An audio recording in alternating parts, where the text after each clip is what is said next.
At first, I thought I was worried that I wouldn't be able to talk about this because I couldn't get a hold of the tweet, even though it was tweeted, well, tagged me through another post. But then I realized that I had been blocked this toad faced idiot.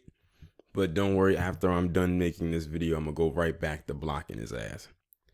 So you were seeing a tweet that came from none other than Larry Elder in response to something that Donna tweeted onto his page, or maybe said on his platform on CNN.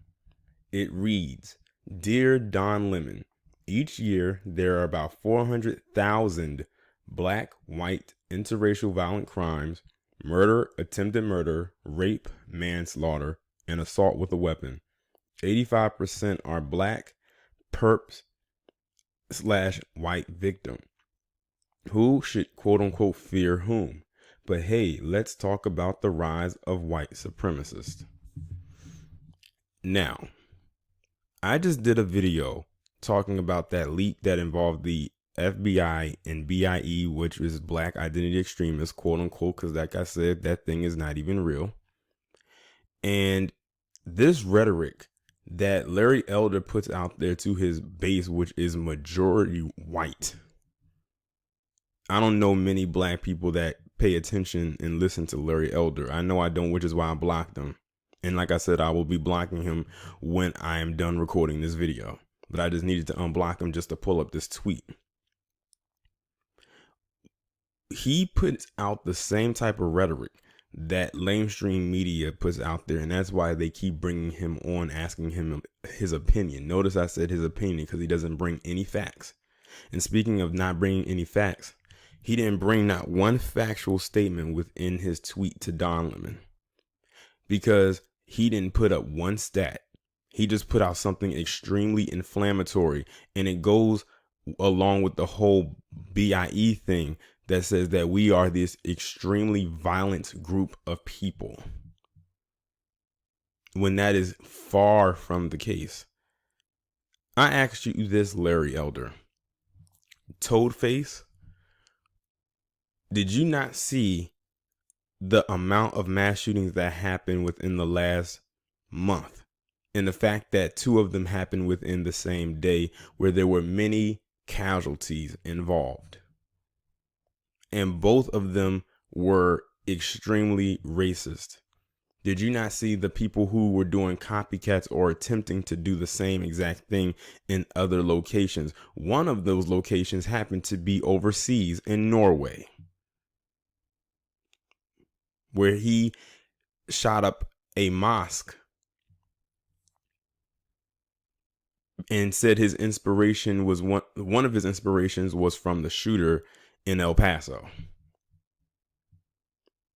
Did you not see where it stated that out of the 216 days so far, well, at that time of that report, out of the 216 days in 2019, there were 251 mass shootings, basically stating that there have been more mass shootings that occurred in 2019 than days that have passed. And we still have quite a bit of 2019 left to go, and school is getting ready to start up, and we know they are attracted to mass school shootings. But like I said, the thing that got me was the fact that he didn't pull up one stat. And it doesn't surprise me, because palm-colored conservatives do the same exact thing. See, as long as they can put out something like this in reference to ADOS, and I'm gonna start to get into the habit of saying ADOS more, because if you say it more often, then it becomes a habit, and that'll be a good habit for us to have. So when you put something out there like this that targets ADOS so many times, like I said, if I call ourselves that, for them it becomes a habit. You tell a lie so many times, eventually it starts to sound like the truth. So when you tack on what he says and what Fox News especially says out there, and because they both get the same kind of demographic audience, which is majority palm colored, then they'll start to believe that it's facts. I scrolled down through his thread and not one person produced one stat to back up what he said, but they all, for the most part, agreed with what he said. I even saw one woman say, "Why are blacks so violent?" That's what she said. She said, "Why are blacks so violent?" But he still didn't produce one stat. It was only one palm-colored person in that entire thread that I saw that actually asked him to produce a stat. Or why didn't he give a stat?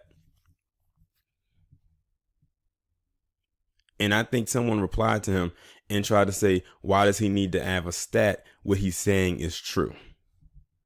See, they will believe the most blasphemous lies about us because in their mind, they have been trained like a dog to believe the worst of us and believe that anything that they do had to be because of something else other than what it is. Oh, it was about video games. Oh, it was mental illness. You know, they starting to say video games it's a whole lot more. And you want to know why? The World Health Organization replaced transgenderism with gaming. So now they can use that as a mental illness playing card when it comes to something like this, such as mass shootings. The people over there at WHO, the World Health Organization, know exactly what they're doing. What if that was the ploy the whole time? So when these mass shootings happen and occur, in a vacuum like that, they could use gaming or video games as an example. You saw what they're doing now, like at Walmart. They'll still sell the games, but they'll pull down the displays that are showing or advertising that particular game, but they'll still sell them. They just can't have it as a display. Like those cardboard cutouts, they can't have that up anymore. So like now, that thought of with the World Health Organization, that just kind of popped up into my head. But I said, what if that was the case or the ploy the entire time? So they could have a reason to blame it on that. They said, you know what? We've ran its course with the mental illness thing. We need to have another one. So let's go back to saying video games, because that whole blaming it on the video games, that's nothing new. I remember when Grand Theft Auto Vice City came out years ago, and we all know how popular that game was. They used that as a reason why people were going around stealing cars or robbing people, and in some cases killing people. It wasn't because of that game. People been doing that, and to this day, people still do that. And when did the last Grand Theft Auto game come out? What, like 5-6 years ago, maybe? I can't remember the exact date. But they just need to have something to blame besides the actual obvious. And then you had Tucker Carlson getting on his platform saying that white supremacy is a hoax. And you know they like watching him too. And they'll eat it up. Even though the system that we're living in is rooted in palm-colored supremacy, which really should be called palm-colored inferiority when you really break it all down. The only thing that makes them superior is the fact that they control the economy. Snatch that away, and their little superior house of cards comes crashing down. But then when you look at some of the people that are in charge of the economy, it's like, how in the hell did they even remain there? But, that's another discussion for another day. But yeah, Larry Elder puts out this tweet and they automatically all believe it. But you know what? In this instance, Larry Elder is a useful fool because it shows us that a lot of these palm-colored individuals are not as high Q as they claim to be. Never have been, to be quite honest. Many of them don't have a single solitary thought in their brain to save their life. That's why many of them are doing copycat missions with these mass shootings. Oh, let's go to Walmart with these big military style guns and see if we can scare some people. They are actually doing that. Like, they're actually going out there and trying to scare people by doing that. And then when they ask them if they managed to apprehend them, oh, well, we just wanted to see what it was like. Oh, really? So you just go out there for fun to terrorize people and realize I said terrorize, and they never called them or barely called them a terrorist. That's why it always catches us by surprise that they call them that in news reports. Lisa Cabrera did a video, and this is another rhetoric that they like to come up with. Lisa Cabrera just recently did a video where she was talking about how the law enforcement targets or is really more dangerous to black people. To ADOS more than any other group, especially palm-colored people. Because there's been this long-running myth that it was the opposite. And she made a good point. Or maybe, I don't know if it was her or somebody else. If that was the case, then how come every time there's an incident that involves ADOS, it usually ends violently? But when it ends, if it's a situation involving palm color, it usually ends a whole nother way. Because a lot of the videos I've seen with palm colored and their interactions with law enforcement, it always involves them fighting law enforcement. I did a video last month where there's a guy was literally charging at one of those cops with a knife. Shot him a couple times, maybe with a taser or something like that, and he got right back up and started the charge again, and then managed to get one of his partners in a headlock and then reach for his gun, and then that's when they shot him to death. I remember the one where the guy was in the car, was fighting the cop, and then stole his police cruiser and drove away on more than one occasion. It wasn't the same case, but it was two different instances. But when it comes to to ADOS, it's a whole nother thing. And then they can get them on the most low level of things to talk about. I just did a video talking about a football player who they arrested for what they believed to be cocaine on the hood of his car when it turned out to be nothing more than bird shit.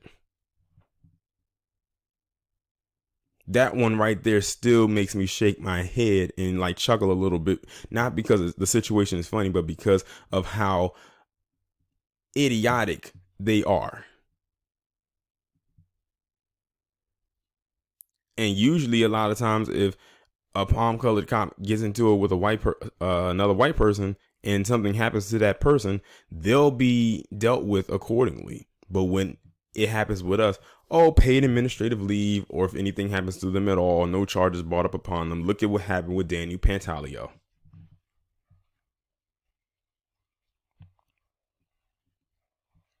But like I said, when you have people like Larry Elder putting out stuff like this and don't have not one stat to back it up, and you have an entire audience that literally hangs off of that even without stats, that is dangerous. But like I said, he's a useful fool, because while he is still a fool, the usefulness comes in because it literally exposes how dumb they are. That they will believe anything negative or bad that will be said about us, even if it is a lie. Well, based on their track record right now, lies with an S, plural, because there's been many of them put out there about us. And one reason why these lies have been able to flourish is because they run this system. They run the media. They run the law enforcement. They run the military. They pretty much run anything that keeps this thing going, especially on an economic level. If we had our own media and our own everything, we could literally combat against this narrative. And I'm not even going to lie, we've made some strides, especially with these politicians, these Democrats, for the last couple of months, which is why we've received so much pushback as well.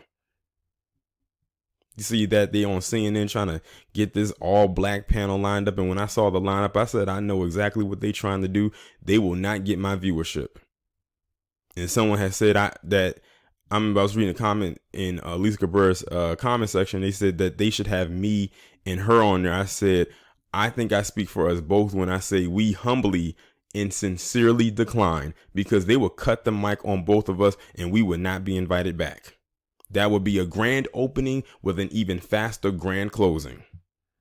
Because I already know what they're going to talk about. They're going to be like kissing the Democrats' ass and a whole bunch of other stuff, talking about immigrants, this and that, and not even worried about it. But the minute if we was to bring up reparations, oh, we can't talk about that. Because we already know what their stance is. And it doesn't line up with ours. We would constantly clash. But yeah, people like Larry Elder. Like I said, it doesn't surprise me with what he said. None of it does. Him, Jesse Lee Peterson, and a host of other individuals. Sometimes I think a lot of them say this for shock value. But like I said with Tucker Carlson in my other video, nothing they say is even remotely shocking. Nor is it of value. But that's really all I have to say as it pertains to this fool right here. I'm going to go ahead and end this video so I can go back to blocking his ass.